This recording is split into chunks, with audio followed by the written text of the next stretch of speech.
দক্ষিণ প্লাজা শপথ যেটা এটা বিএনপি আপনার এই অভিপ্রায় ব্যক্ত করেছিল।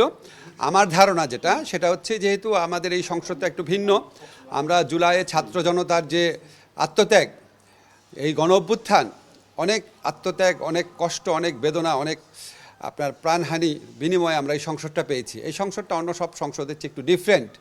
তো এইটাকে আর তাছাড়া এই সংসদ প্রাঙ্গণে আপনার অনেকগুলো ঐতিহাসিক ঘটনা ঘটেছে। আপনারা জানেন জুলাই ঘোষণা, জুলাই সনদ, এই দুটাকে ঘিরে যে অনুষ্ঠান সেটাও সংসদেই আপনার আয়োজন করা হয়েছিল। এই সংসদে সাউথ প্লাজাটা আমাদের কাছে আরও বিভিন্ন কারণে স্মরণীয়।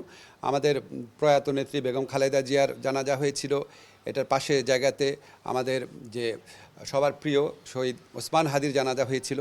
তো এটার একটা অনেক স্মৃতি জড়িত আছে এখানে, প্লাস এটা আমাদের জুলাই গণ অভ্যুত্থানের একটা বিভিন্ন যে ডকুমেন্টেশন সেটার প্রকাশের একটা জায়গা হয়ে দাঁড়িয়েছিল।